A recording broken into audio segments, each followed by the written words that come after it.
ఓం సూర్యాయ నమః ఓం భాను నమః ఓం భాస్కరాయ నమః ఓం ఆదిత్యాయ నమః ఓం హిరణ్యగర్భాయ నమః ఓం మార్తాండాయ నమః ఓం ఉష్ణే నమః ఓం శ్వేతసప్తాశ్వమారూఢాయ నమః. ఇప్పుడు మీకు నేను చెప్పినటువంటి ఈ నమస్కారము సూర్య భగవానుని ఆరాధన చేయడానికి, సూర్య భగవానుని నమస్కారం చేయడానికి, సూర్యోదయము సూర్యాస్తమయ సమయంలో సంధ్యావందనము అంటే సూర్య నమస్కారానికి ఉపయోగించేటువంటి ఈ సూర్య నమస్కార స్తోత్రము. ఈ సూర్య నమస్కారము చేయడం అనేది మన భారతదేశంలో వస్తున్నటువంటి సనాతన సంప్రదాయాలలో ఒకటి. ఉదయము సూర్యోదయానికి ముందు, అలాగే సాయంత్రం సూర్యాస్తమయానికి ముందు, అలాగే మధ్యాహ్నం కూడా 12 గంటల సమయంలో 3 సమయాలలో సంధ్యావందనం అంటే సూర్య నమస్కారం చేయడం అనేది మన ప్రాచీన భారతదేశంలో ఆనవాయితీగా వస్తున్నటువంటి సనాతన సంప్రదాయాలలో ఒకటి.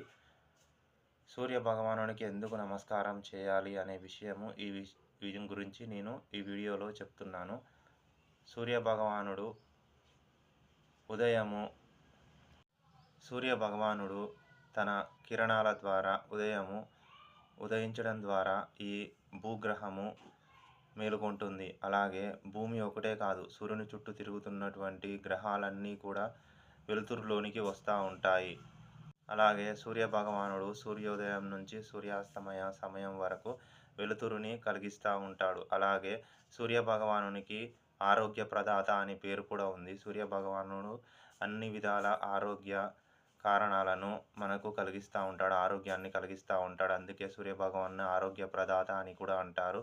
అలాగే మన ప్రాచీన భారతీయులు, మహర్షులు, ఋషులు, మునులు వారాల పేర్లలో 7 రోజులలో 7 గ్రహాలకు ఒక్కొక్క పేరును పెట్టి పిలవడం జరిగింది. ఆదివారాన్ని సూర్య భగవానునికి సంబంధించిన రోజుగా ప్రకటించారు. ఆదివారాన్ని భానువారం అని కూడా అంటారు. అంటే ఆదివారానికి మరొక పేరు భానువారము. భాను అంటే సూర్య భగవానుడు. అలాగే సోమవారము చంద్రునికి సంబంధించినది. మంగళవారము మంగళ గ్రహానికి సంబంధించిన రోజు. అలాగే బుధవారము బుధ గ్రహానికి సంబంధించిన రోజు. గురువారము గురుగ్రహము అంటే బృహస్పతి గ్రహానికి సంబంధించిన రోజు.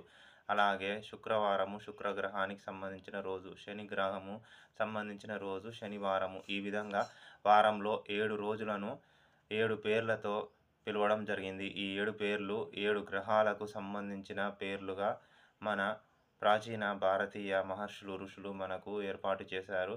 గ్రహాలు మర్చిపోవద్దు అనే పేరుతో గుర్తుపెట్టుకోవాలన్న ఉద్దేశంతో 7 గ్రహాలను వారం రోజుల పేర్లు కేటాయించి వారం రోజులు పేర్లు పెట్టి గ్రహాలను మర్చిపోకుండా ఉండేటువంటి ఒక అద్భుతమైన సనాతన సంప్రదాయాన్ని మనకు ఏర్పాటు చేశారు మన ప్రాచీన భారతీయ మహర్షులు, ఋషులు, మునులు.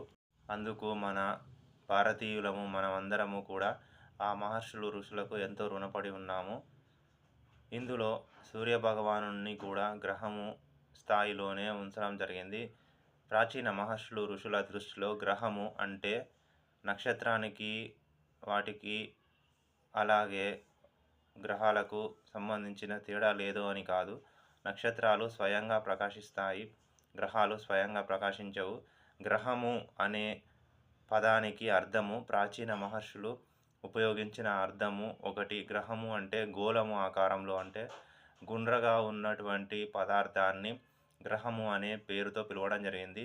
అంటే నక్షత్రాలైనా గ్రహాలైనా గుండ్రగా ఉంటాయి కాబట్టి ఆ రెండింటిని గ్రహాల స్థాయిలోనే ఉంచడం జరిగింది. ఈ విషయము మన ప్రాచీన భారతీయ మహర్షులు, ఋషులు తెలుసుకొని పిలవడం జరిగింది.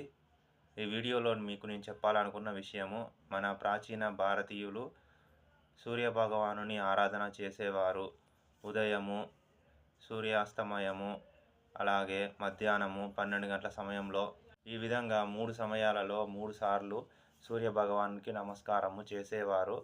అలాగే ఉదయము 4 గంటల సమయం నుంచి 6 గంటల సమయం వరకు బ్రాహ్మీ ముహూర్తము. ఈ సమయంలో దేవతలకు సంబంధించిన ముహూర్తము.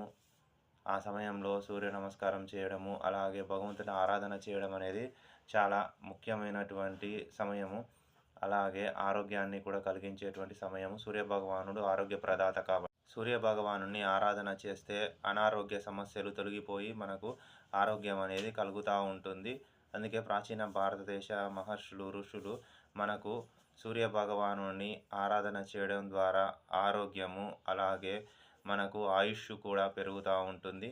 అలాగే మనకు ఈ గ్రహము, భూగ్రహము కానీ ఇంకా అన్ని గ్రహాలు కూడా చాలా సంతోషమైన స్థితిలో ఉండడానికి సూర్యభగవానుడు అవసరం అన్న విషయాన్ని తెలుసుకోవడం జరిగింది. ఈ వీడియో మీకు నచ్చితే మీ ఫ్రెండ్స్ అండ్ ఫ్యామిలీస్కు షేర్ చేయండి. అలాగే నేను ప్రారంభించిన సనాతన్ ఛానల్ను సబ్స్క్రైబ్ చేసుకోండి. మీరు కూడా సూర్యభగవాన్ని ఆరాధన చేస్తూ ఉంటే, సూర్య నమస్కారము చేస్తూ ఉంటే నాకు మీ అభిప్రాయాలను కామెంట్ చేయండి.